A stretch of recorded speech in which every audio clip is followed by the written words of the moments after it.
Hey, Adam, wait. Adam, wait. What? What? That chicken parm you make? Yeah. It's lit. No, wait. I have It's one more. what? It's slap up. What does that even... It's slap up? It's so good. It's Gucci, man. I'm going to start the show. Starbane's Audio.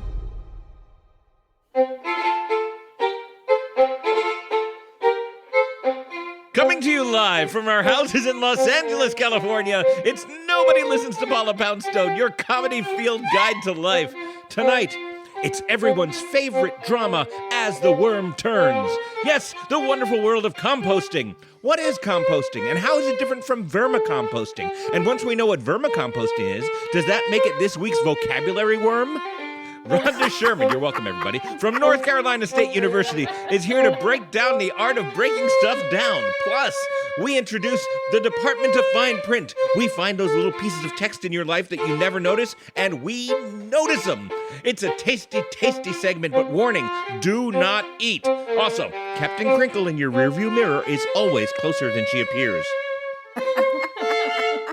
I'm Adam Felber, the man who tries to break down the show's vast mountains of conversational ideas into a useful, simple mulch that will fertilize our listeners' minds. And now, please welcome the woman who never fails to toss bucket after bucket of mental effluvia onto the rhetorical heap. It's Paula Poundstone.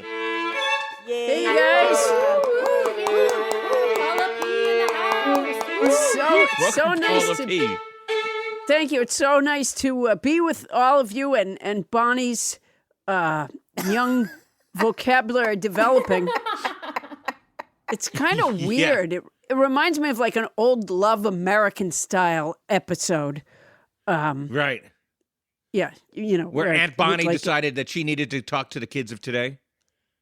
Exactly. Yeah. Like about, they were often dealing with the generation gap in that show. And Bonnie apparently took it all in. All right, so you know what? What, Paula? Well, first of all, I want to thank tonight's house band, Broadway violinist Sylvia D'Avanzo. She is currently the concertmaster of the new production of Flying Over Sunset at Lincoln Center Theater. Please see the show when they reopen, and they will reopen. Yes. Wow.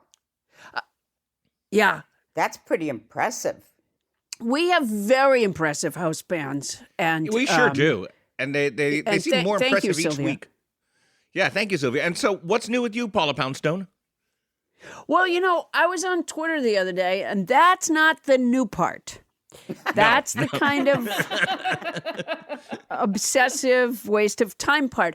But I found, as I often do, an interesting tweet from the Harvard Business Review, and they were saying that in a business, as the CEO, you don't want to do any of the menial labor. Okay. That makes sense. But why, besides the fact that nobody really likes doing menial labor? Well, it had to do with where the CEO could invest their energy where it was more valuable. Oh, I see. Right. So, which kind of makes sense, but I would have to ask the Harvard Business Review people who it is I'm supposed to get to do the menial labor.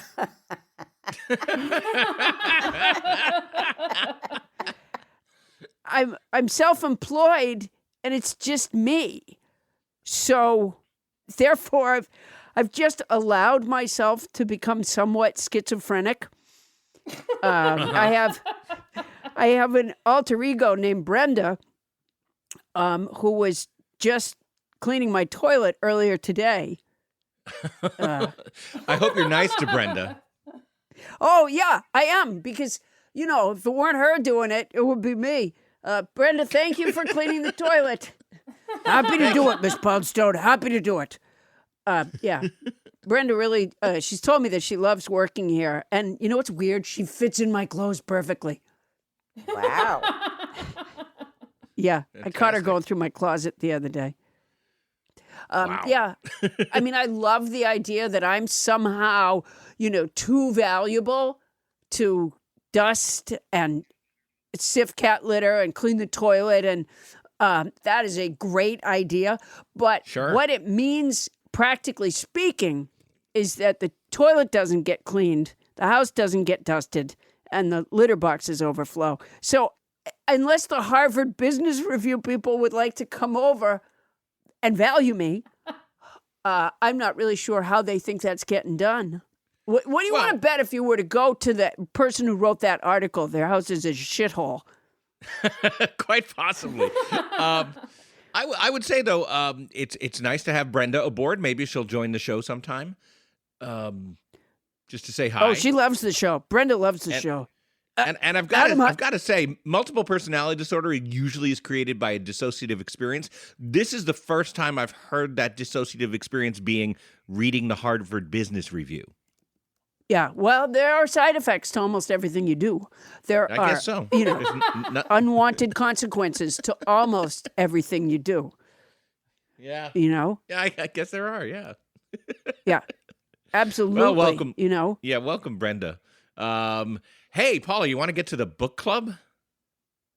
Oh, yes, definitely. I'm so prepared. I am prepared too. Okay, let's call this meeting to employing Robert's Rules of Order, or the facsimile of it that we use. Bob's rules. Bob's Rules of Order. I hereby call this meeting to order. This week we read chapters 36 through 40 of Moby Dick, wherein Captain Ahab gets the entire crew drunk and tries to psych them up to kill the whale. And then the crew drunkenly decides to dance, and then they get kind of horny. And then they fight in the time-honored tradition of horny drunk sailors. It's a beautiful story. Thank you. Adam, you guys, you know what I read that some parts of parliamentary procedure go all the way back as far as the ancient Greeks. Really? Yeah. Before Bob? Before Bob, yeah. Which is why I would like to say hello to my fellow book club members, Tony Isis, Bonnieopolis, and Adamander. I love that. You did just turn Bonnie into a city. That's fine. Bonnie is a city.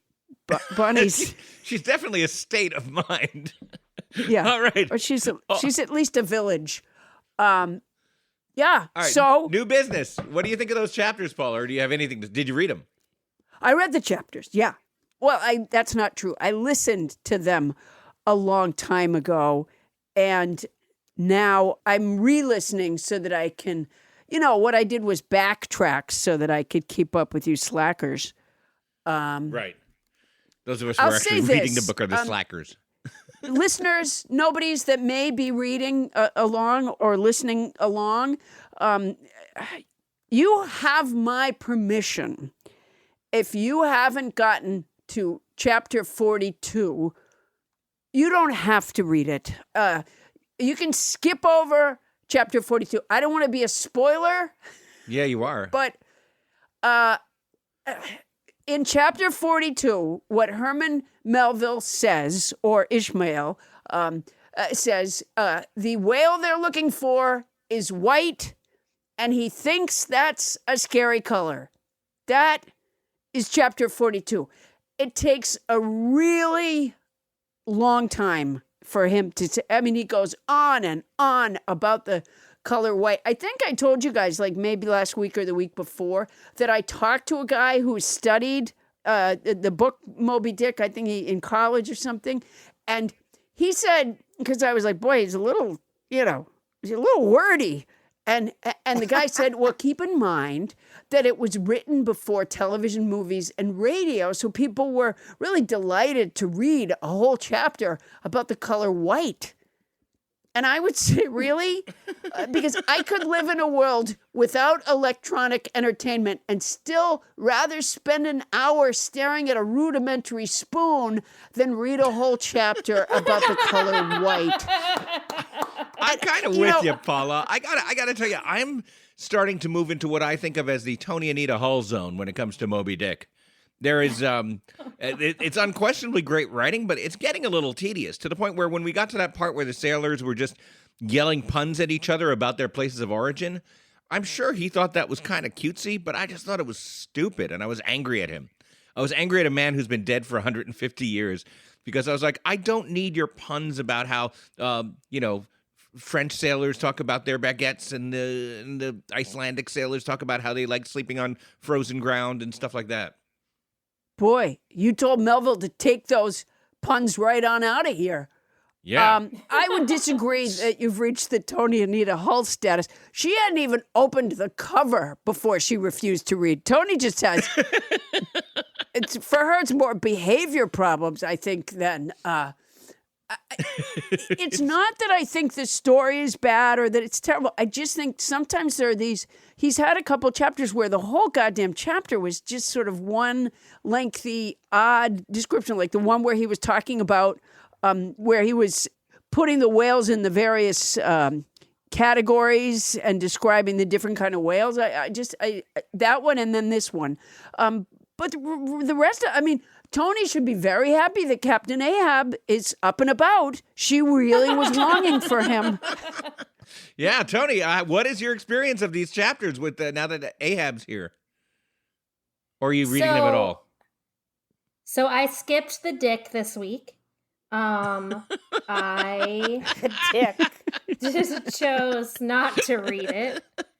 And listeners, nobodies, you should skip chapters 1 through 135. Wow. Toni?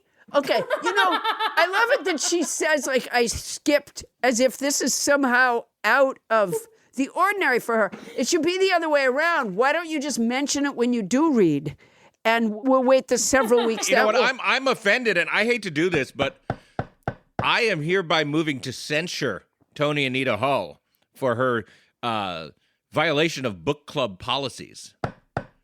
Do I have a second? Throw the book of Bob at her. Do it. Do I have a rules. second on the motion to censure? I second the motion to censure. Oh, all that's right. so mean. Motion carries. Now we have to. Well, now that it's been seconded, we have to put it to a vote. How many people vote to censure Toni? Nay. Toni votes Amy, nay. Bonnie? Wait. No, there's a horse in the room. Well, that's a 2-2 vote. 2 yays, 2 nays. Since President Ken Lezebnik is not only not on this show, but has left the show for a while. As President Pro Tem, I believe I get to pass the tie-breaking vote and vote to censure Toni Anita Hull. No, this is bull. We have to shiz. Yeah. Oh, yeah. That's a rough consequence. Look how it affects people, in government. Really takes the strap to them. I usually have Spark Notes pulled up, but I decided to not even go that far this week. Wow. And that's your response to your censure? Yeah, you're cruising right towards censure number 2. Yeah. That was fuck you and the horse you rode in on. I will say this. It's no wonder Melville was a writer, though, because who would want to hang out with this guy? Like if you were having dinner with him and you said, Herman, could you pass the salt? You'd get salt, which is white like a cloud that is made of moisture but not yet impregnated with rain. Salt, which is white like fresh linens. I've heard tales of linen so fresh and white that a young girl was blinded by staring at them whilst she was hanging them to dry. And people would be saying, Herman, my potatoes are getting cold. Could you just pass the salt? Yeah, you know what? I'll just run to the ocean and dip this in. Never mind. Bonnie One way of Burns. getting salt. You're being summoned into the chamber. Yes. Pro tem, but yes. Well, I agree with you, Adam. I'm starting to feel like I'm being manipulated by this guy look, I think he's an unbelievably talented writer, but it just is starting to feel like I'm this incredible writer and I need to show all of you how talented and witty I am. And it's starting to feel like it's a skip ahead or time to go to the Sparks notes. Because, Ooh. There's this... Yes. You don't sound like a reader. You sound like his agent. He's incredibly talented. He's incredibly talented writer. I just don't like the shit he's written, that's all. Well, no, because... But he's incredibly talented. It feels like all the pillars are being set for, like, the doom of the crew, and we know that Ahab is crazy, and the one I'm starting to really want to skip to the end is Ishmael, is he alive? And it's He's starting telling to take... the story. No, I get it, but let's be honest. It's starting to get tempting to just go to the end and go, is Ishmael still All right. there? I No. understand the temptation, but I want to say, Order, we agreed that we were going to take on the white whale of Moby Dick, and that is the voyage we are on. I don't care if you want Honest the to balloon or not, God. but everybody on the ship known as Nobody Listens to Paula Poundstone is going to read that fucking book. I did I am- not vote for Moby Dick. I It think doesn't it's matter. time Voted. to go to the movie starring Gregory Peck. Yes. You guys, I'm so glad you were not in my group in school.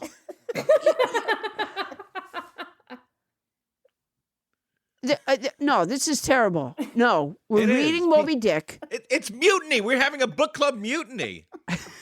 I moved to censure Bonnie Burns. I have a second. second? Gosh. I second the censure of Bonnie Burns. No. Let's vote. I nay. vote aye. And if I Nay. ever get if I ever get censured, Bonnie Burns gets 15% of it. That's the deal. All No, right, she's as really President Pro talented. Tem, I'm going to break the tie, and Bonnie Burns, you are censured. Oh my gosh, there's no real consequence for it. Oh. Oh, Kevin McCarthy, you figured that out, did you? It just stung at first, but now I don't care. I've moved on with my life. Yeah, you know what? Why don't we impeach you? See how that goes. Yeah, then you'll see. Yeah. Then you'll be Wow. then you'll be in your room reading Moby Dick if you're impeached. Why don't we take the impeachment to the Senate and just haven't- massage your ego a while? All right. Well, with this for this dark day of our book club, I'm calling book club to a close for today. I have one more thought. I'm I don't know reopening if I for can old stand business. it. Yes. Okay. Well, at least Van Gogh, was not really recognized until, posthumously. He painted. It was silent. You could Objection! look at it. Objection! Objection! This is There's an objection. a writer, not a painter. I know She's you off- didn't have to read. She's off topic. 135 That's one of the chapters. You could just look at the painting. Pro Tem, President Pro Tem. Yes, In yes. Robert's Rules of Order, one of the reasons for the Rules of Order is to keep people on topic. Bonnie Burns is off topic right now. Oh my She's talking about a fucking painter, and this is a book. She's in a book club, not a painting club. I'll allow that. Ms. Burns, please stand down. Okay. We are not allowing that. That we're not allowing that. You're out of order. You're out of order. You get a car. I want a chance to filibust this. Go ahead. Go ahead. No, now I don't have anything to say. I got nervous. Oh, well, the age of the talking filibuster is back, Tony. If you don't have Okay, anything to I will say, you can't this. filibuster. If we're just reading 5 chapters at a time, does everyone realize that we have 18 more weeks of Moby Dick? That's like 4.5 months. We'll cross that bridge when we come to it.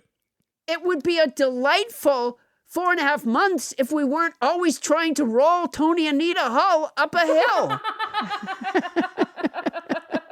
Yes, this has become more Sisyphus than it is Moby Dick. We're going to finish the book on Tuesday, August 3rd at this rate. Okay. All And? right. Excuse me. Do Is you it have any time other to- summer pandemic plans? Yeah. Is it time to hear from the voice of book club doom again? That would be you, Toni. Go ahead. How many paper I'll cuts do you come think? back into it. I feel like I'm being a little bit of a brat about it, and I apologize to the book club. You know what? Don't. She's trying to get out of her censure. You're not getting out of your censure. That censure's sticking. That's on your permanent record. I'd like to make a motion, President pro tempore, Yes. that we start reading 10 chapters for a meeting. I think that's a good idea. Let's go to 10 chapters. I think 10 chapters is a good 10 idea. chapters. Yeah, but that I means agree. I've got to read 10 chapters and Toni has to read none again. Yeah, we're going to I'll multiply catch by up. 2 I'll what we're catch up. reading. All right. We're pretending like these are really lengthy chapters. The only chapters that were lengthy is the one that talks about the color white. Other than that, the chapters are fairly short. Yeah. It's true. But at least nothing happens in them. All right, I'm going to bring the book club to a close. Paula Poundstone, do you have a word for us this week? You know, Adam. Hold on. I do. I do have a word. Oh, my gosh. Yeah? Are you What is it? surprised? I'm not surprised because we have been doing that every week for at least a year. What do you got? Wait, before I tell you, the word it's Schadenfreude. It's a noun that means Wow. pleasure derived by someone from another person's misfortune. Here, I'll use it in a sentence. I confess I felt a bit of Schadenfreude when I heard part of Mar-a-Lago was shut down because of COVID.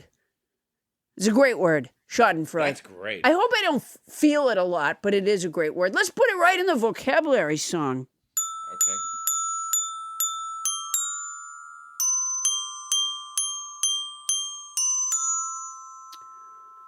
There it is. This week's word is Schadenfreude. It's a noun that means pleasure derived by someone from another person's misfortune. I wouldn't mind if Mar-a-Lago was shut down through all of May and June. Last week's word was immutable. It's an adjective that means not changing or able to be changed. What if the furniture on the Titanic couldn't be rearranged?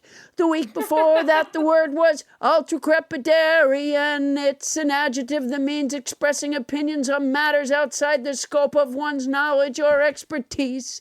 It's also a noun that means someone you'd describe as ultracrepidarian, ultracrepidarian, ultracrepidarian. I think it's safe to eat that uncooked carrion. Going back before that, the word was insensate. It's an adjective that means lacking sympathy or compassion, unfeeling. Get up and do all my chores even though you're still healing. And not long ago we had assiduous. It's an adjective that means showing or done with thoroughness and great care, like how I carefully backcomb my hair.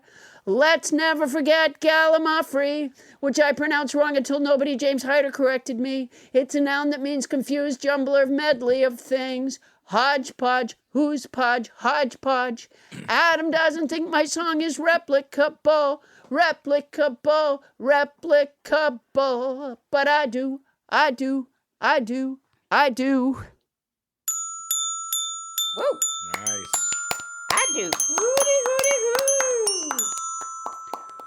Whew. That's a great Whoa. one, Paul. I have to say, I love the word Schadenfreude. It's one It's of a those great words word.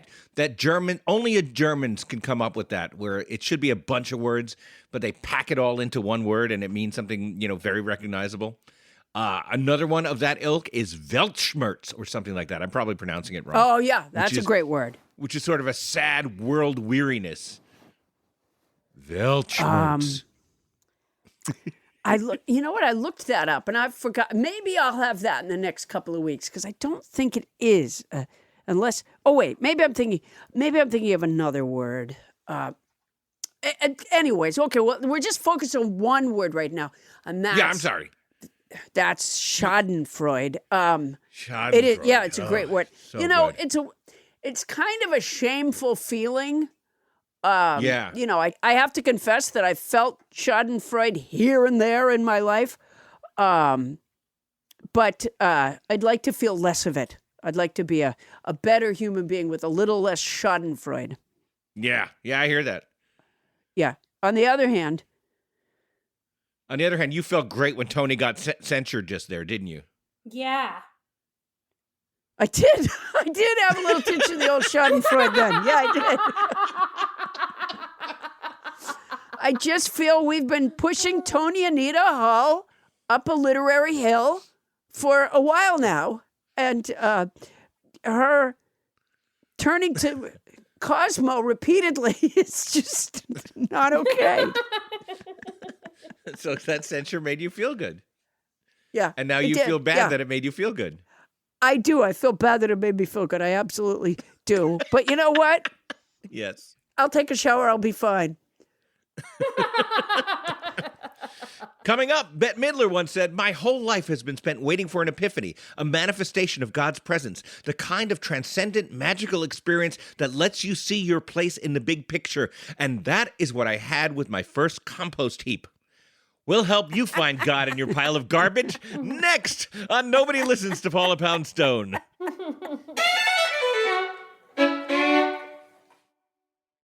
If there's anything we've learned this past year, it's that we have no idea what the future will look like for our kids. But we do have a pretty good idea. Tech will only grow and employers will be clamoring for STEM skills more than ever.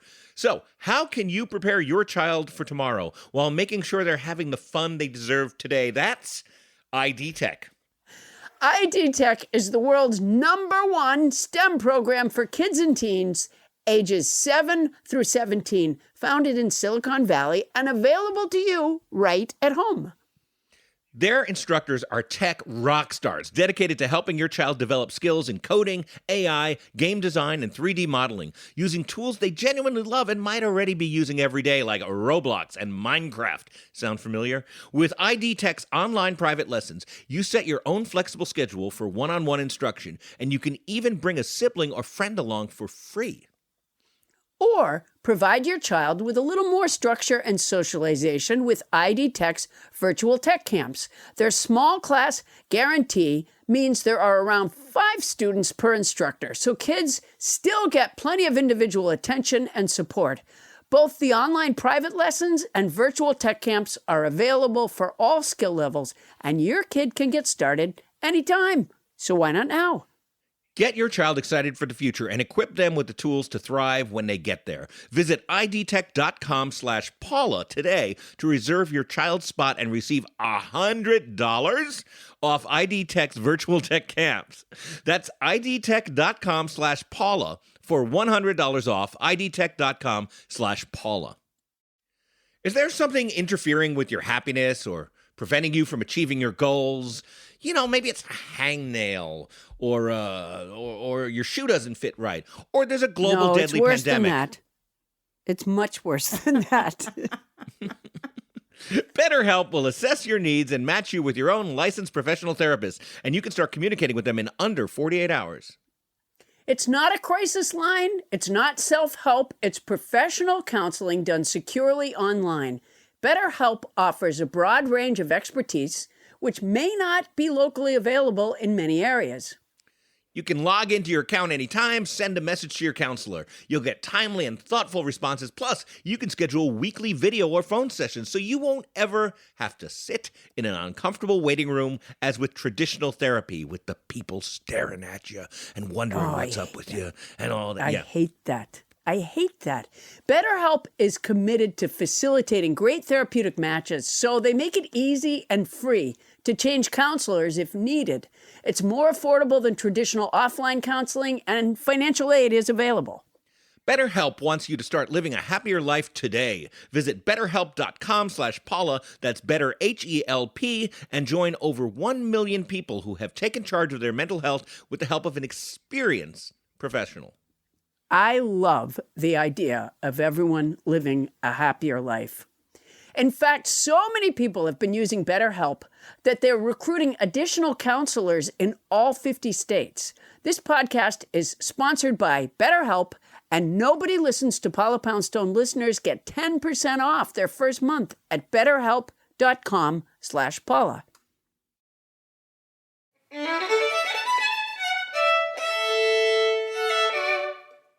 On this day in unremarkable history, Amelia Earhart said, "Whee!"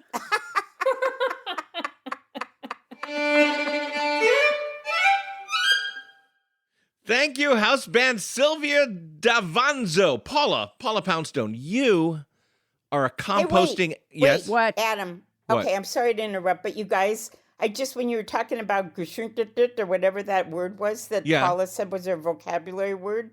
So we What? have a Wait, German, how did you just pronounce it? I don't know. Geschuntet. Scheherazade? What was it? No, it's Schadenfreude. Schadenfreude. Yeah. Okay. I don't speak German very well. But anyway, we have a German cleaning lady, and they have an expression when they're mad at somebody, and it's, I want to jump with my ass in their face. Okay.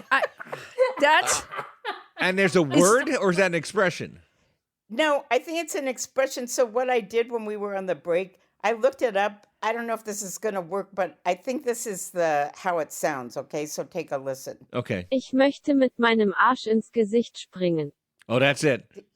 Arschenspringen. Arschenspringen. Arschenspringen. Yes, that sounds like it. Yeah, that sounds like fake German to me. Arschen der Fachenspringen. That doesn't. yeah. That's. I want to jump in mit the Asen und the Facen. You know what? What? It's me. I realize that we're not having a book club meeting right now, but I still think Bonnie could be censured again. Is that possible to censure her again? I haven't opened proceedings, so she can't be censured. This is ridiculous. All right, here Why we go. is she Here telling we go. us that now? Temporary opening of the book club. Motion to censure Bonnie. Please. Seconded. Okay. Yes, take I a vote. second Yay. it. Yes. It's not fair. Nay. Nay. Oh, well, as president pro tem, I'm going to say yay. Motion carried. Bonnie, that's your second censure today. Session closed. I want to You know impeach what? the president next The next time you can't. You can impeach him, but you can't remove him. I think we've proven that. The next time that we have 2 and 2 like that, I'm gonna call Kamala Harris, because that's how you break the tie. I'm still trying to figure out what kind of insult or complaint I want to jump with my ass in your face really is. Ich möchte mit meinem Arsch ins Gesicht springen. Yeah, I hear that, lady. But spring mit meinen Assen in the springen. Yeah. Hey, if we have any German listeners, and Honey, you should look up whether we have any listeners in Germany. Of course. Please, surely we will now. That Please we've write in at showed them. nobodylistens@gmail.com and let us know what the hell is up with that expression. Or if Bonnie's cleaning lady is just out of her gourd. I know what the proper response is to that when someone says that to you. What's that? 9, 9, 9. Really? Yeah, 9. They might jump in your face 9 Yeah, times. don't springen Sie Aschenfacen. Aschenfacen. Hey, Paula Poundstone, back to our topic. You're a composting expert. Well, I wouldn't say that I'm a composting expert. I've had a compost bin, or as my neighbors contractors seem to think of it, a step ladder. Because remember, I told you, my neighbors, and they're still working on that damn thing. They kept stepping on top of my compost, the lid of the they broke the whole thing. Sometimes I look at the compost and I think to myself, what's really going on in there? How does this work? And other times I think, how long would it take the compost heap to break down one of my neighbor's contractors? Yeah, that's valid questions. And we are fortunate to have an expert on that very topic, although not necessarily the breakdown of contractors. Rhonda Sherman is an extension specialist at the Department of Horticultural Science at North Carolina State University. She holds degrees in such things as environmental studies and urban regional planning, and she's the author of the new book, The Worm Farmer's Handbook, which is very appropriate to this moment. Please welcome Rhonda Sherman. Yay! Rhonda, welcome. Thank you. Thank Thank you. you. It's a pleasure to be here. Well, thank you so much for being here. Let's just jump right in, Rhonda. So I think I've been a composter all these years, but your expertise is in the area of vermicomposting. What is the difference? Okay, so composting is what, most people are familiar with. It's something you can do in your backyard, or you can do it on a really large scale, where you're out in California. A lot of communities pick up food waste and take it to permitted composting facilities. Mhm. But the basically microorganisms will break down the organic materials that are in a compost pile, and their activity creates heat, which is great because it helps the organic materials to break down more quickly. Mhm. And if the heat gets high enough, it can kill pathogens like E. coli and Salmonella, and it can also kill seeds like weed seeds and other things that, we wouldn't want to pop up in our ornamental garden, Yeah. And so that's composting. And vermicomposting is a totally different process. And they absolutely should not be combined, Uh-oh. So some people will intentionally add red wiggler worms to their compost bins. I have done and that. You should not do that. Oh, Do it. damn For it. God's sakes, Paula, don't do that. Go save those worms now. I did it years ago. I Oh. used to put worms in my mulch. Oh, then it's probably And, too late for them. Yeah. And the reason I did that at the time was because our mulch pile was on cement. But now the mulch pile is on dirt. So worms just come into it. Like I didn't put them there. They will come into the bottom, which is fine because they're part of the decomposers that come in and consume the rest of the organic materials and turn it into compost. Yeah. So that's a natural thing. That's cool. It's Some perfectly people- natural, Rhonda. I didn't do anything. Yeah, it is natural.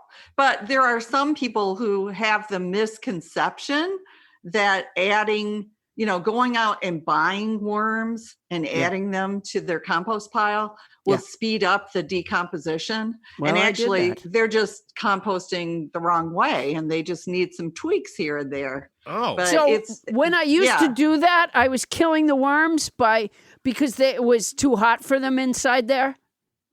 Well, it takes work to get a hot pile, Paula. So you may not have had a hot No, pile. I had a hot pile. I used to. You did. I used to That's delight awesome. in turning it over and seeing the steam come Wow. out. I mean, I don't know if it was hot enough. Awesome. I am never- so proud of you. I'm sorry. Well- I assumed that it might not be a hot pile. Yeah, that was Well, pretty I don't insulting. know Never. if it No, was- no, that was insulting, and you can say it, Paula. I don't know I where don't you know. get off, Rhonda. I don't know if it was hot enough to kill the worms. I'm not certain. Well, they would hang out at the bottom of the pile and so it's the heat is going to be concentrated more in the middle of the pile. And then Are you getting me off the hook now? It turns out maybe I didn't kill them. Maybe I'm Right. not. I'm not going to be it's probably convicted in worm fine. court.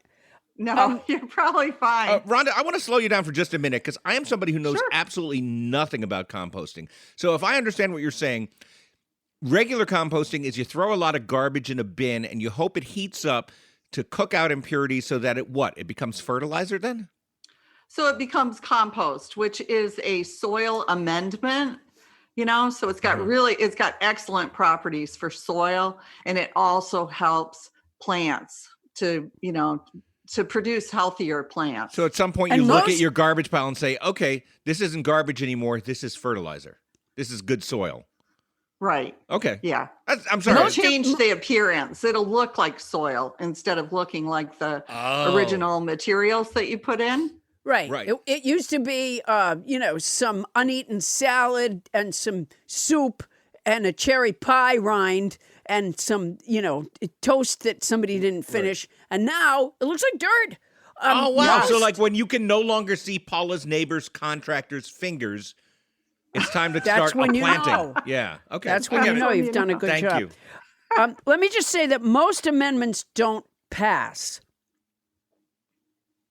Most amendments don't Didn't you pass. say it was soil amendment? What did you say earlier? Oh, I didn't want to call it a fertilizer because You called it a soil amendment? yes. Yeah. Yeah. Well, Yeah. in our country, most amendments don't pass. Only a handful of times have we passed amendments. There you go. Yeah. Yeah. Just so you know, the field you're playing in. So that's what composting is. It's the breaking down of organic material or food scraps, basically. Not meat. You don't want to put meat in there because it'll make animals come. Yes. Right. And like, don't put salty chips in there because salt is not good for plants, which is why the desert isn't where we raise most of our foods. I think it's delicious on things like carrots, though. Yeah, but it's not good for So explain to me then what I do to vermicompost. Okay, so like I said, vermicomposting is completely different and has even better results. So, I for love that. example, if you make a cubic yard of compost, which it sounds like you could, I want to recognize that you get a hot pile, which is really unusual. A lot of people don't achieve that. So pat yourself on the back, Paula. Why? What's so challenging? You water it, you turn it, you chop the stuff so that it. Those are the three things that are most important. And a lot of people don't understand that. So they don't do it. Oh, well. Yeah. Actually, part of the reason I do it, and so it breaks my heart to think I would kill my worms, is I love worms.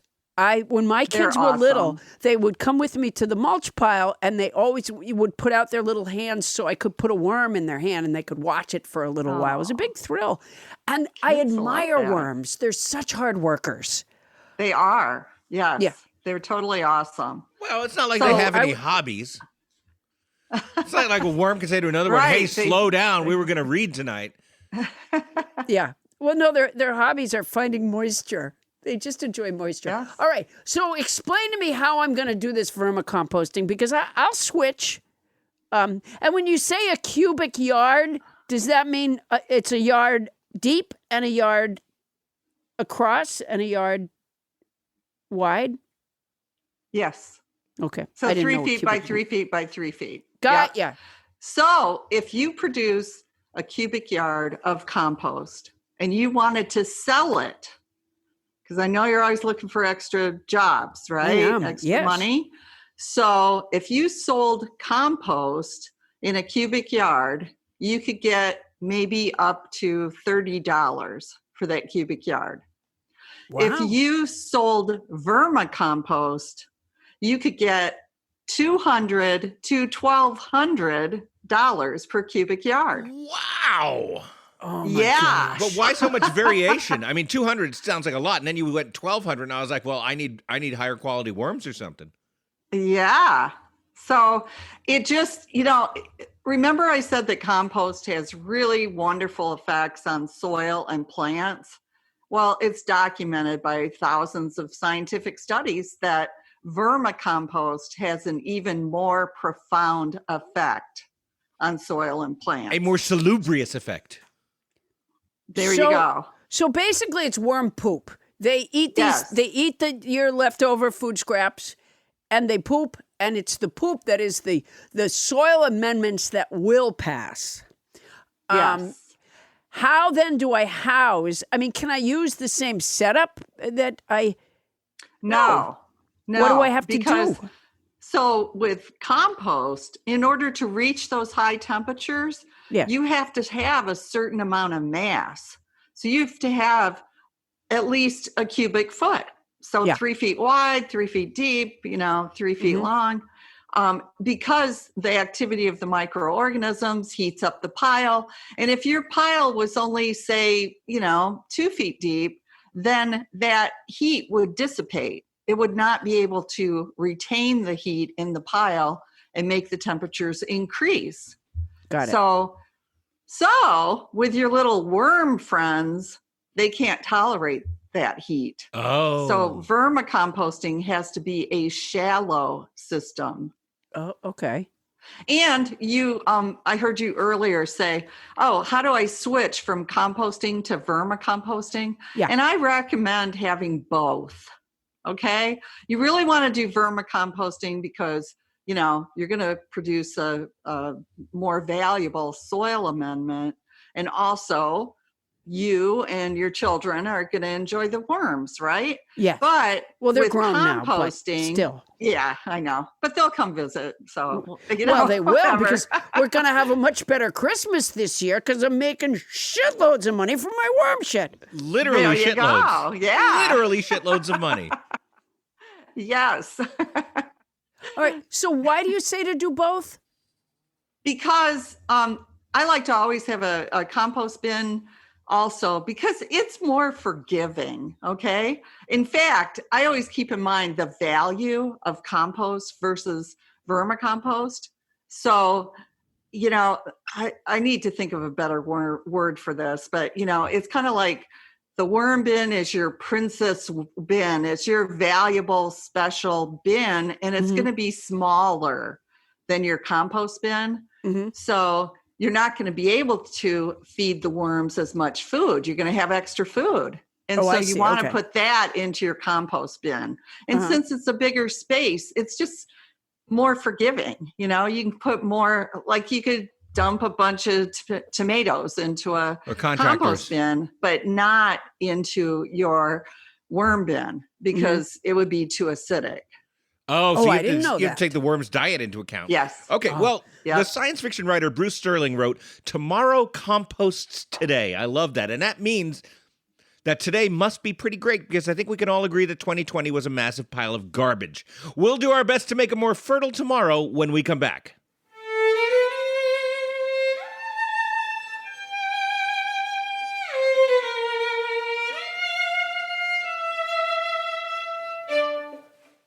The cat of the week is Jenga from Dallas, Texas.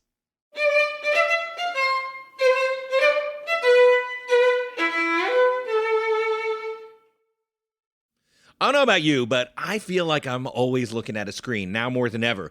And whether you're an avid news watcher like me, or in serious need of distraction like me, unplugging yourself is easier said than done. One of my favorite ways to rest my eye and still get the content I'm itching for by putting in my Raycon wireless earbuds and listening to something great. Like maybe I'm listening back to this podcast again and again and again and trying to figure out how I can make Bonnie Burns love me.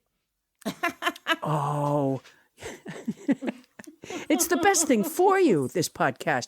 Raycons are built to perform anywhere and anytime with water and sweat-resistant construction and Bluetooth that pairs quickly and seamlessly.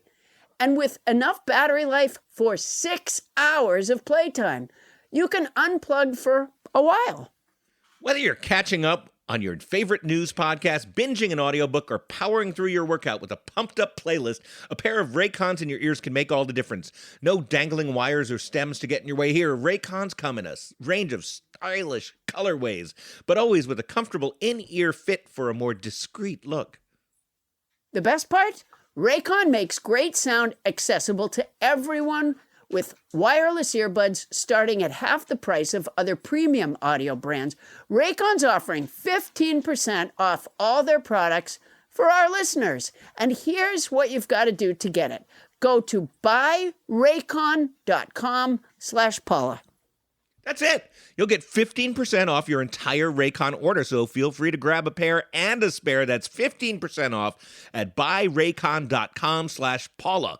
buyraycon.com/Paula. If you're going to do it anyways, use our discount.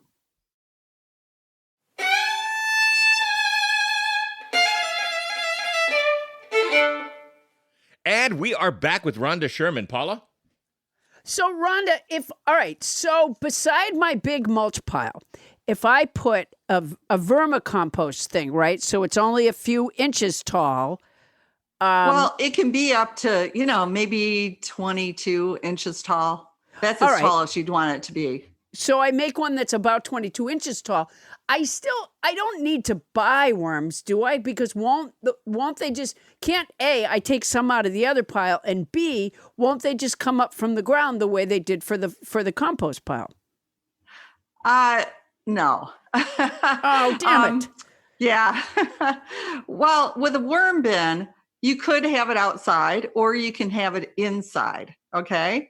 And it's really important to start with just a small worm bin, maybe, I don't know, maybe a foot long and Do you really want that 8 inches inside wide. though? Because won't they start Oh yeah. grading your video collection inside. and stuff? Really?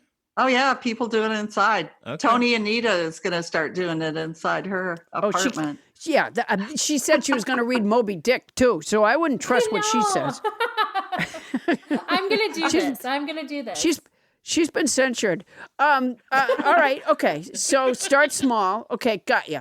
Now, and you want it to be you want to start with a pound of red wigglers. okay. And that's about 1,000. Oh my gosh. Yeah. Yeah. So you need 1,000 to start with. But that would take As forever minimum. to name them.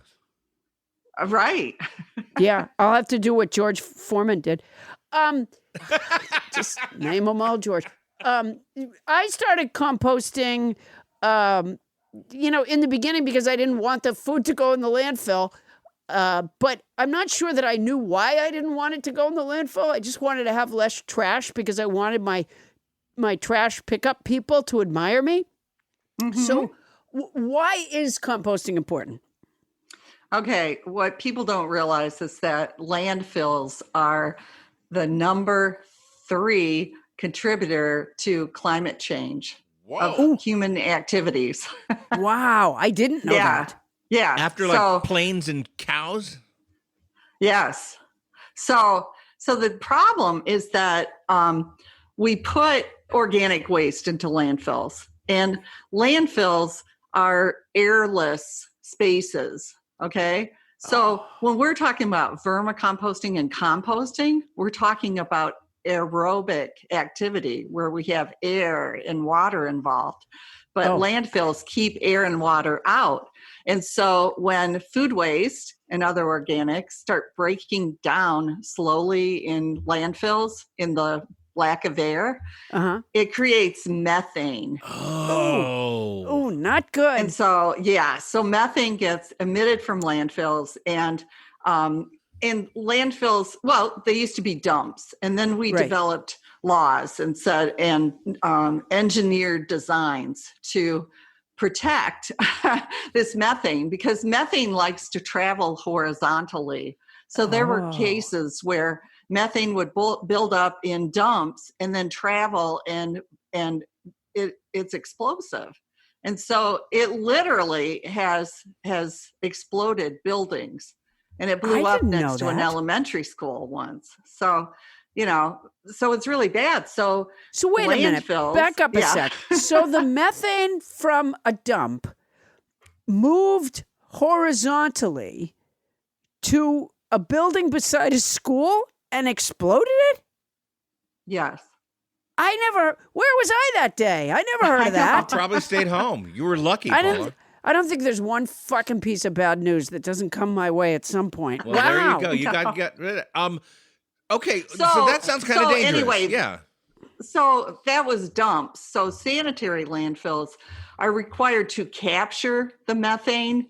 And so it has vertical pipes coming out of the top of the landfill. Oh, I didn't know that.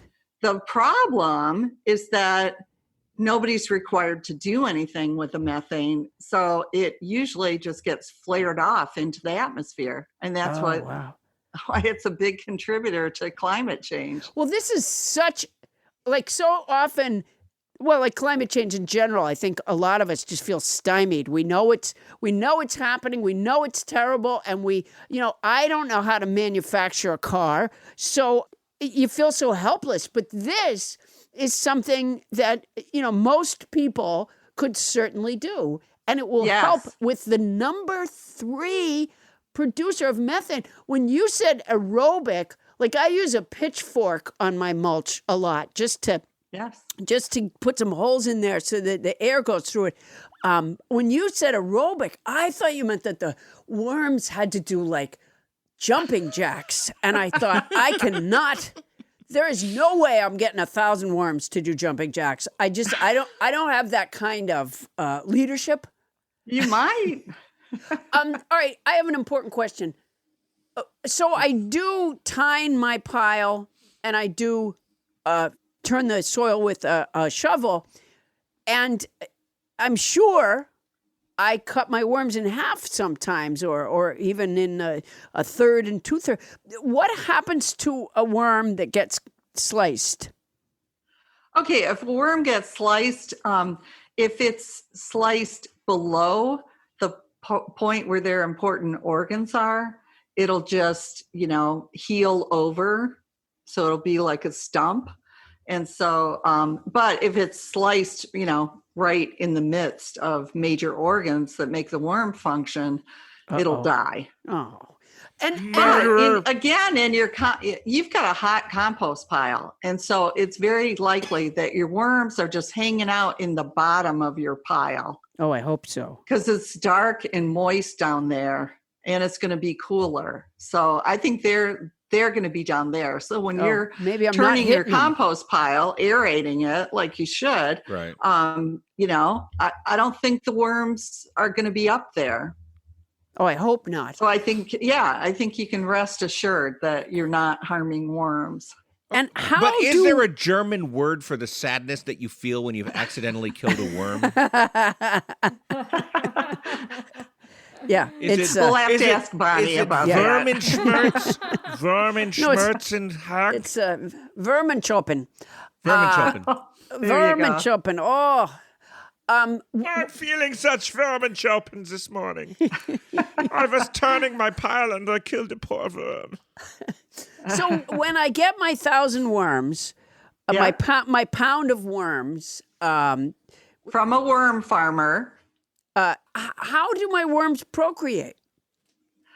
Well, that's interesting because if you ask, is that a girl worm or a boy worm? The answer is yes. Oh. They're hermaphrodites. Wow. So every worm has what it takes to reproduce, but it takes two to tango. Uh-huh. So they get together and they line up facing opposite directions. And you'll notice that a mature worm will have a band around. Yes. Yep. A swollen band. Mm-hmm. Yeah. Well, that's where they kind of, come together and kind of exchange slime and when they're in that position, then sperm from each worm gets passed to the other. So it's very efficient for procreation because both worms crawl away pregnant. Wow. And no dating sites, no filling out forms. No. Yeah. Wow. I love that. There's 1,000 of them. They have plenty of, No worrying about pronouns. Yeah, Yeah, right. exactly. Yeah. Yeah. What do you like to be called? He, she. No, I'm a worm. Just a worm. Now, will there be in my vermicompost? Will there be other creatures in there that join in? Yes. So other decomposers. So, even though you haven't added them and you've got them in your rec room that is, sparkling clean and doesn't have critters running around, you will notice little critters in the bin. And they come as eggs on the organic material that you put in there. And so the eggs will, bloom. They were in my salad? They were in the part of the salad I didn't eat? Oh, Jesus. Yes. Are there foods that particularly appeal to red wrigglers? Is there something that, when it's their birthday, you want to do something special for them? Yes. Melon. On their birthday, give them melon. That's just They like love me. melon. I love melon too. Yes, there you go. I now have the first thing I can relate to worms about. Well, that and my method of reproduction. Yeah. Jeannie's band. And my band, yeah.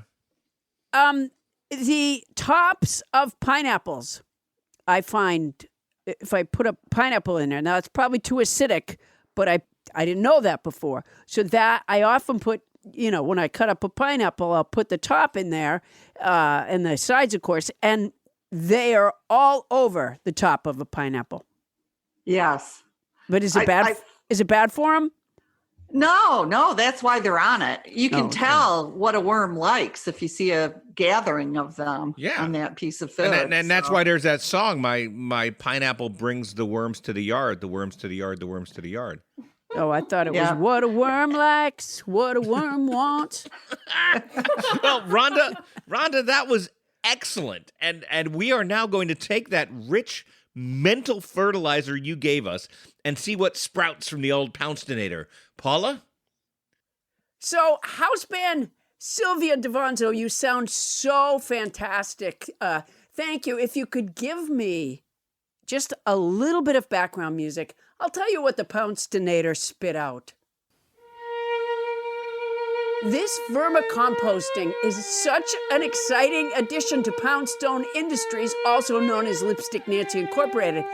At $1,200 a cubic yard, with my very first cubic yard, I can buy a standalone boxing bag for $189.88, a new pair of sneakers for $120, a supply of 100 Drake's ring dings for $34.90, a red pullover sweater for $47.50. I can have $608.62 left over. And with my next 400 cubic yards, I can pay off my debts, which is great because I'll need more ring dings by then.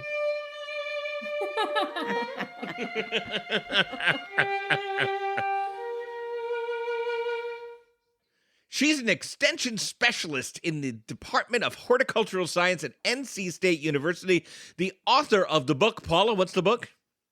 The Worm Farmer's Handbook, I have it right in front of me. I started reading it 2 nights ago, and it is a page turner. The Worm Farmer's Handbook, mid to large scale vermicomposting for farms, businesses, municipalities, schools, and institutions. And she's also a fantastic guest. Rhonda Sherman, thank you so much for being on our show. Thank you.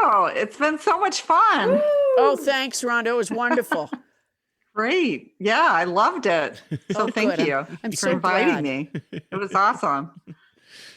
Coming up next, what do you mean, do not refrigerate? Hey, tomato can, you're not the boss of me. Our Department of Fine Print is coming up right after this.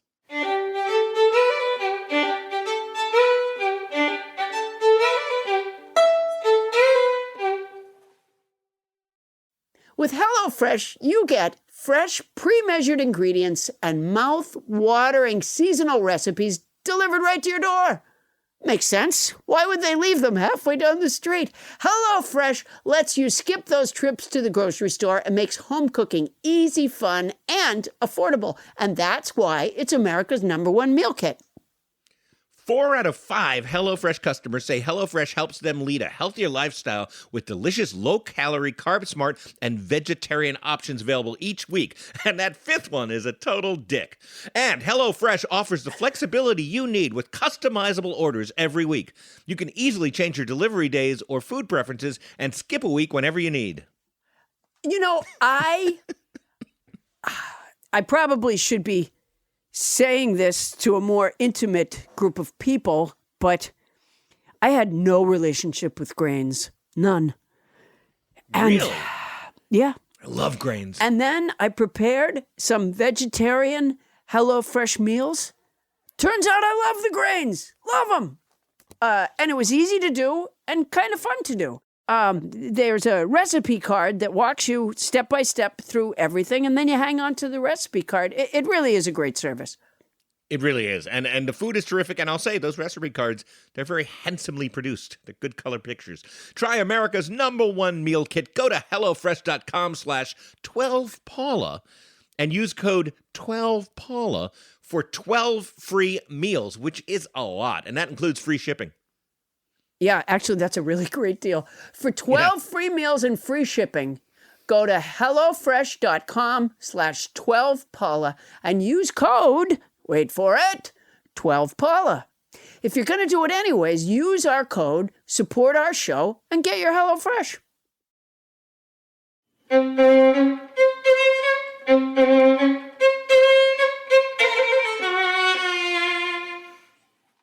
Fun fact, if your product says genuine leather, that means that it's probably an inferior material and you're better off with an artificial product. At least that's what this cow told me.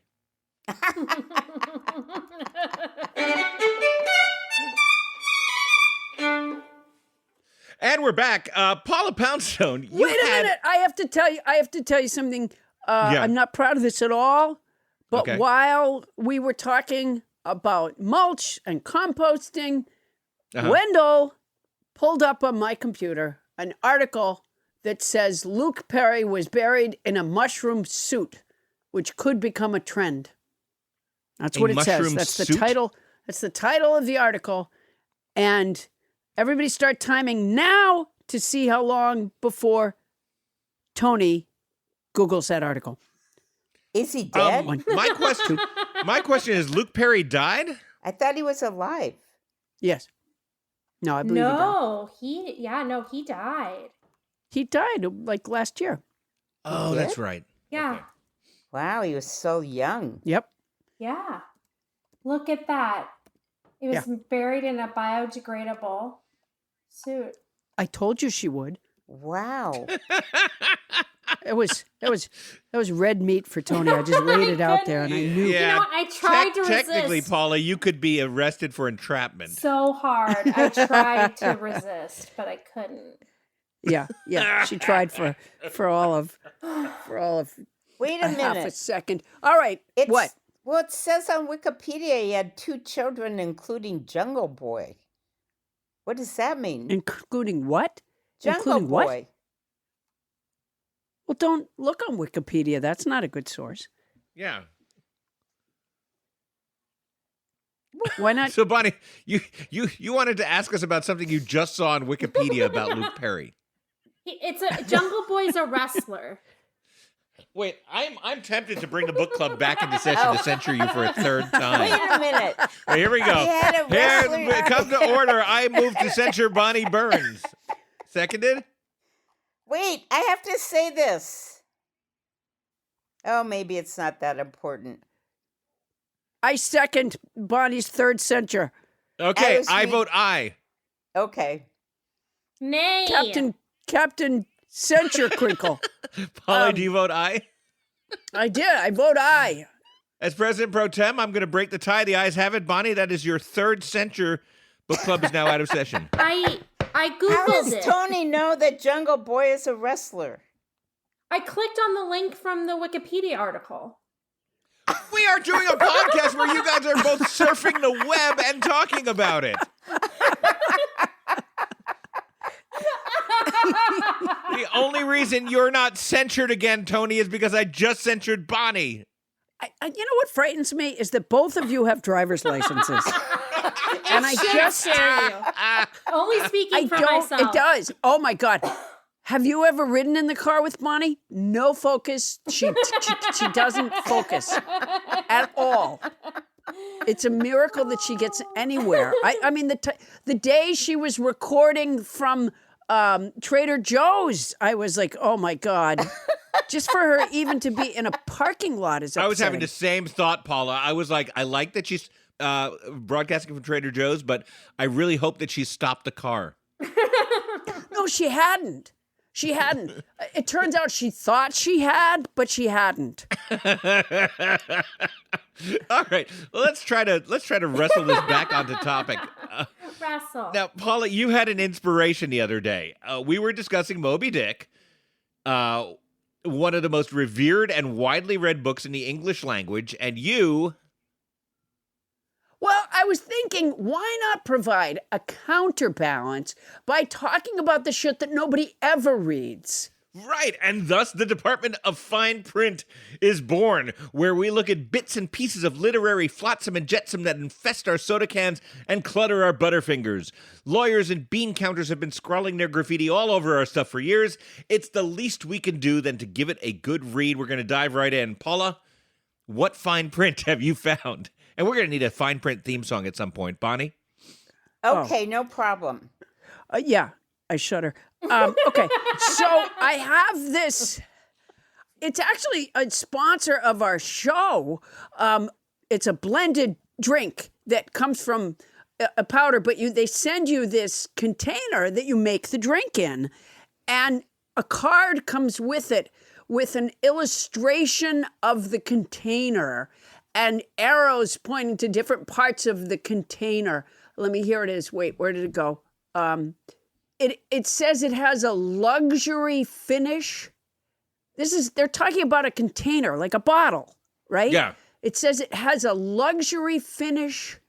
It's velvety and strokeable. Well, Paula, as long as we're right here and you're holding that bottle, would you do me the favor of stroking that bottle? No, I'm stroke not holding the bottle. I'm holding the card that was part of the package that the bottle came in. Can you get the bottle right now?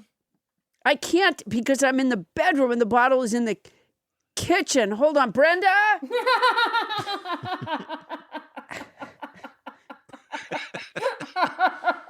Brenda, get that bottle or you're fired. Yeah. That's it really, Adam. I don't do that kind of menial labor of going to get the bottle. Otherwise my company just won't flourish. Right. Anyways, I just wonder, if it's important to have a velvety, strokeable luxury finish, if that's important at all. I'm not certain that it is. But certainly to point it out on a piece of written material seems like a waste of somebody's talents. And then also I was reading my Crest toothpaste box. Sure. I remember observing this years ago, which is, it says don't swallow the toothpaste. That's a relatively new instruction. No, I don't think it is. No, relatively it is. When I was relative a kid, to the dark ages, maybe, but I feel like toothpaste has said that for a long time. Oh, when I was a kid, there was a kind of toothpaste called Fact. And I don't know why I liked the taste of it, but I did. And it was right around the time of the Apollo launches. Okay. And so I was kind of into the idea of being an astronaut. And I used to carry around a thing of Fact toothpaste and just eat it out of the tube all the time. And then you turned out okay.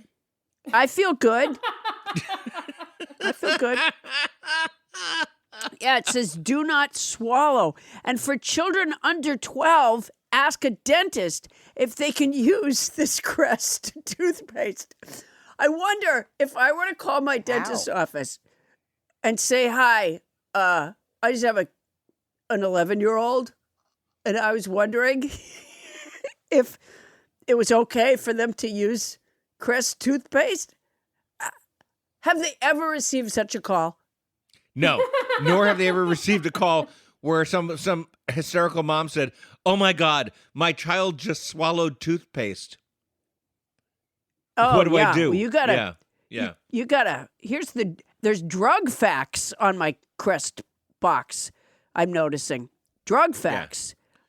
It says meth is bad. Huh? Yeah. Wow. Yeah, that's an interesting drug fact. Yeah, it says here heroin isn't good for you. Wow, I this believe is really that. interesting. Drug facts, yeah. Now you've immediately moved us into fake fine print, so I'm going to move us around the horn. That's not fake fine print. It's drug facts. That's a different segment. Bonnie Burns, what fine print have you found? Well, okay, so on the Nitol, one a night sleeping pill. Yeah. Yes. Okay. So the box looks really enticing because it's got like this very fetching night scene where there's like a silver moon and darkened sky, and then it says Nitol in big letters across the front, and then in little letters down at the bottom it says may cause drowsiness. That's the whole purpose of it, isn't it? No, but it's down there in the warning, it says may cause drowsiness.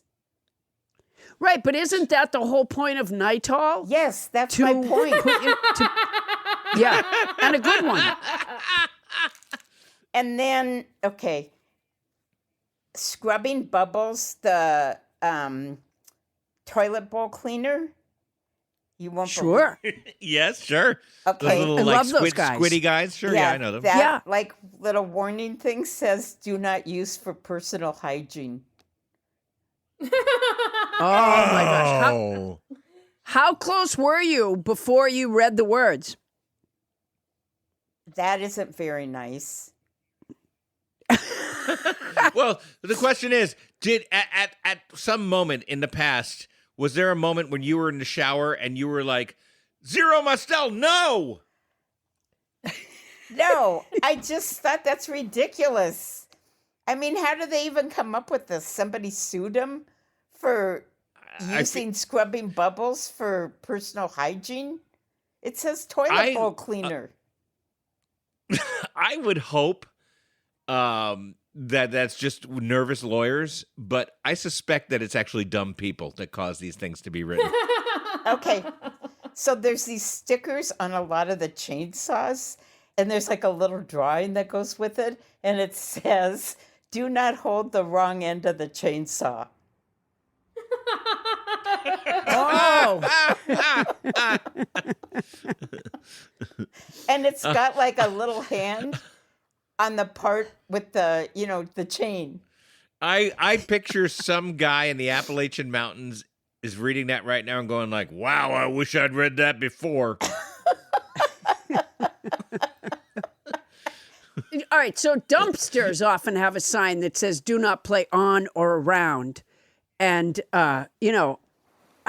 so I've seen it. I was on my way into a dumpster with a Monopoly game one night, and some friends of mine and I were going to play, and then I saw that sign, and I realized this isn't a safe place to play.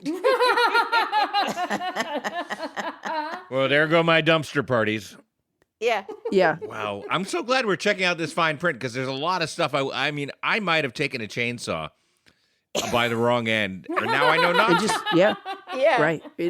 This is definitely a helpful section of the show for the listeners. Yeah, we've really hit the jackpot on this one. How many lives might we have saved? You know that CNN Heroes show?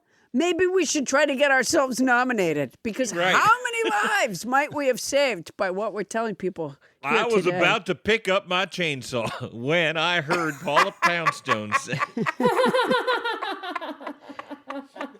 Oh my gosh. thank the Lord I did not. Right now I am tearing up thinking about Anderson Cooper giving me my award. What about you, Toni? Me? Okay, so I was at the grocery store yesterday and I bought some Gerber yogurt melts, banana vanilla flavor, because they sounded good.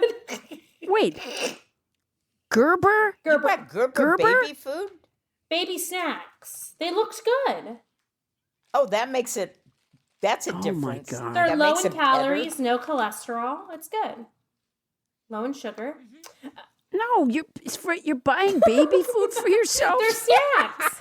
They're snacks. But they're baby I don't care what snacks. time of day you're eating it. Toni,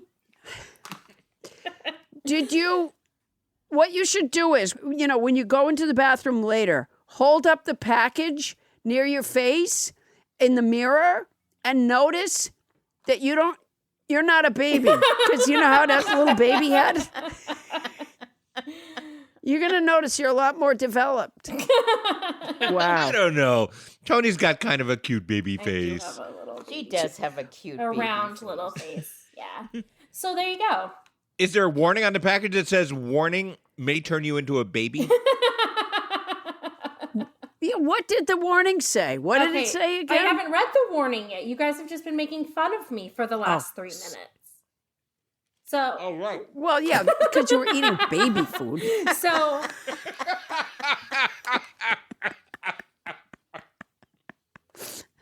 do you want to hear my warning or not? Do you buy the baby It's up to you cookies guys. too?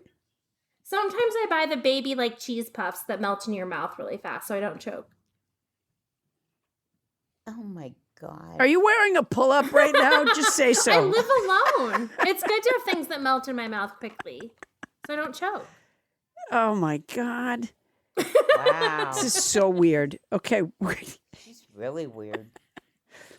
Yeah. Okay. Are you ready? She drives ahead, a car.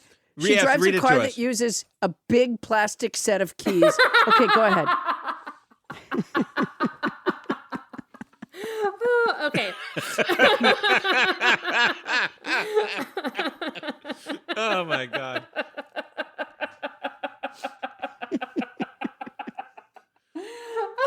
She collects all her money with a cash register with only 3 buttons.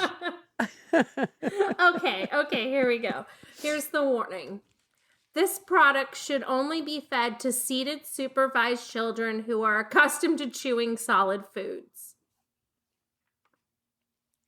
Seated, supervised children. who are accustomed to chewing solid foods. Also, melts may become difficult to chew if exposed to air for an extended period. Always check the product texture before serving.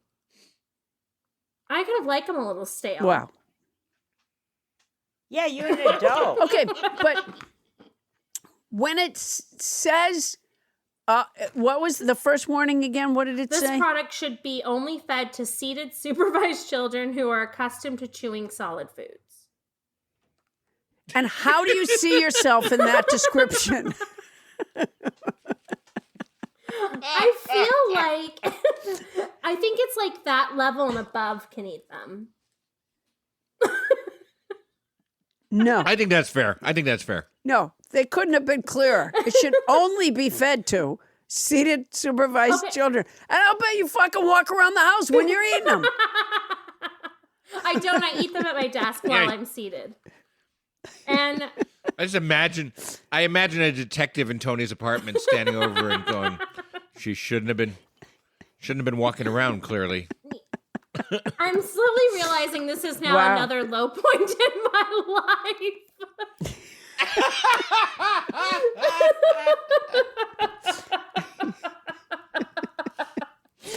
You know, I was in the baby gap the other day, and I heard this grunting noise in a changing room, and Tony stumbled out trying to get You know, I do wear trying children's to dresses. get a little pair of from Target. yeah. She do? was trying to push her leg into a little pair of jeans. Yeah. That's not right. Are you wearing a onesie right now, Tony? No. Wow. Adam, did you say, I can't remember. Did you tell us yours? I've forgotten already. Yeah, but mine is not nearly as interesting as Tony's, and to be honest, Bonnie's, because I've been seeing this thing on soda cans for years. And Paula, you and I are both diet soda devotees. Have you ever looked into that thing that I've been seeing for 20 years? It says on the soda can, phenylketonuria contains phenylalanine. Eek. Oh yeah, I see it on my Oh, desk. I seen that? intuited that. I didn't even have to read that. I just had a sense of that. The phenylketo. Well, That it had the phenol-90. It says phenylketonuria. This contains phenylalanine, and I'm sure I'm pronouncing it wrong. But you know, I figured for this segment I would look into why the hell have my soda cans been saying that since the 80s? And it turns out that phenylalanine is a substance that's in NutraSweet, aspartame, and if you have a genetic disorder called phenylketonuria, PKU, or certain other health conditions, that can be really dangerous for you. And if you don't have that condition, you're okay.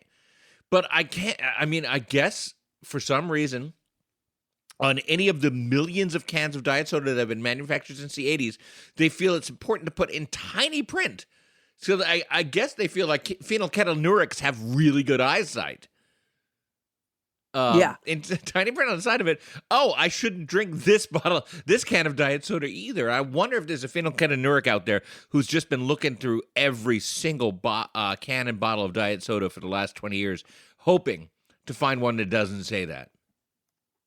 well, and from the point of view of the manufacturer, does it matter? Like legally, does it matter what size the print is? Can they just, like, if somebody who has phenylketonuria or whatever it is, could they, And they're like, hey, it was so small I didn't see it. And they're like, we put it there. It's not our fault if you didn't see it. I wonder about that because it's in boldface. It's slightly bigger than the ingredients, but as you know, on a can of soda, the ingredients are really small. Yeah, So I'm looking at a soda can that's right all I know. now. And you can see it right there, right? It's right there. No, I can't see anything. Everything on this can is too small It for is me in to see. bold. Except for zero. It's in bold. Are you looking at it Yeah, I'm too? drinking a Diet Coke. Or did I did Google. you do? Oh, I thought maybe you Googled I did it. Google You it, did. the law. You So Googled. the Just say so it. This, you know what, Tony? The first step in solving a problem is admitting you have it. So, Tony, what do you need to say? So I Googled if fine print has, like, there's some legal wording around it. So the FTC requires clear and conspicuous disclosures, Oh, which means that the important terms of the, whatever can't be hidden in tiny type. huh? It can't be like that thing in Highlights magazine where you find the fish in somebody's forearm. Right. It can't be like The a hidden hidden picture. picture in Highlight magazine. Yeah, It has to be conspicuous, like those stupid timber toes. yeah. It's right there. Well, you didn't see it? It was right there in the guy's Obviously, forearm. the timber toes. All right. Well, that was fun. Yeah, there it is. The fine print, ladies and gentlemen. The fine print. Yeah. Absolutely. Hey, nobodies. If you have found some tiny text that you find riveting or amusing, send it to our Department of Fine Print. It happens to have the same email address as the rest of them. Nobody listens to Paula Poundstone at gmail.com. Paula, what is going on in your Poundstone product empire this week? Oh my gosh, Adam, there's nothing but sunshine ahead for Poundstone Industries, also known as Lipstick Nancy Incorporated. It's not too early to treat yourself to the very hip summer look of my remarkably soft tri-poly blend t-shirts with a self-portrait on the left breast and a memorable quote on the back. They're available in baseball style and standard t-shirt style, and you can find them at the store at paulapoundstone.com. You can also go to cameo.com/paulap33 to order a customized video from me for the recipient of your choice. Last night, I congratulated someone on becoming a master sergeant in one video and wished a happy 1-year anniversary to a couple too young to know shit about life in another. So go to paulapoundstone.com and cameo.com/paulap33. I would tell you more, but Heidi. Yeah, Heidi. Wait a minute. Speaking of Heidi, what did she write to us, Tony? Hold on, let me look it up.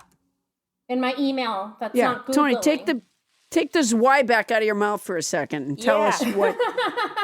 Baby is Wybeck. Heidi wrote, please, in capital letters, stop with the zombie stereo ad. Not funny. Maybe once or twice, but not every week.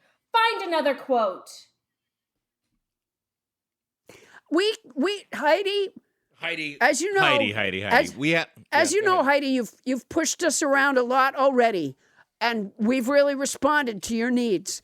But honestly, among the four of us, we had no idea what the fuck you were talking about. So if that zombie quote, we don't even know what the hell you're talking about. It might be another podcast altogether. Yeah, You we might have done talk- an ad for stereo, for our stereo broadcast a few weeks ago, and it's been run a few times that involves zombies, but we have no idea what that is.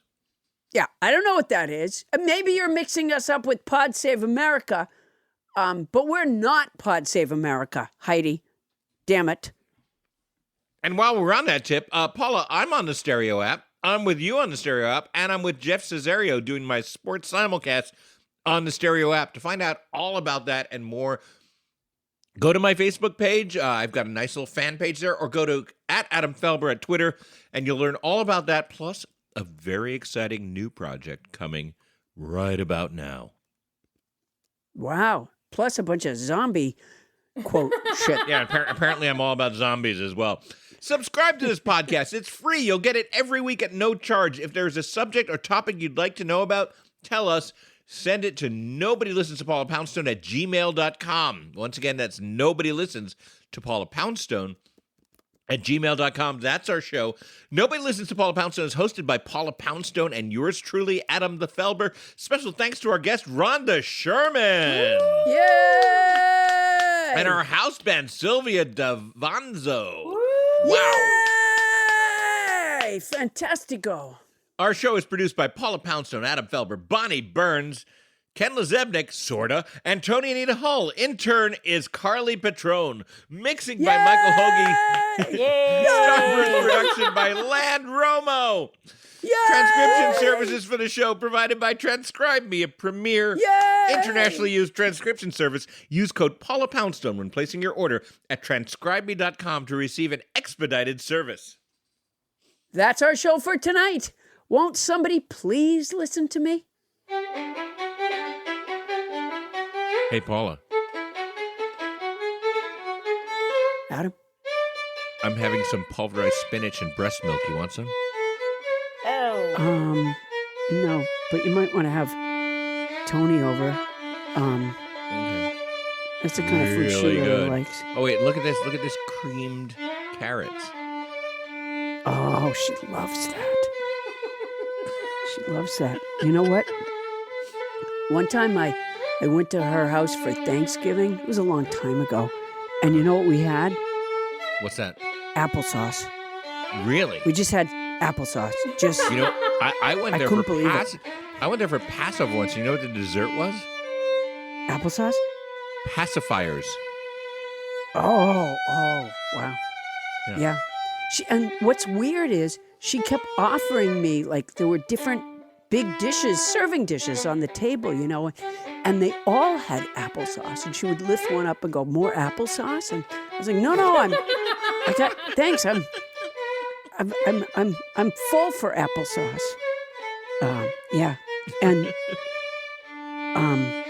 at one point, I had brought something, you know, just to be a nice guest, you know. I had brought a scalloped potato dish, and I lifted it up towards her to say, "Do you want some scalloped potatoes?" And she closed her mouth really tight and just kept shaking her head back and forth. Right, you got to try to get that spoon in the mouth is what I found. Yeah, just wouldn't. Yeah. But wouldn't you know have what? She anything sent to me do a with it. very nice thank you card this Christmas when I sent her a binky. Oh, she loves binkies. You know, she has a little dog. Have you seen her dog? It's a basset hound, and she pulls it on a little string. On a string, and its legs, it's on wheels, and its legs go up and down, and that thing is so well trained. That's a really well-trained little doggy. Yeah, I mean, she'll say to it, stop, and it stops. And, you know, yeah, it's very impressive. And it never barks, you know, whereas my dog Mo is bark, bark, bark, bark, bark. Bark. Tony's dog not at But, all. yeah, her dog, Boo Boo Head, doesn't bark. Yeah. Good dog. Good boy, Boo Boo Head. Good boy. Yeah, I'm really worried about Toni.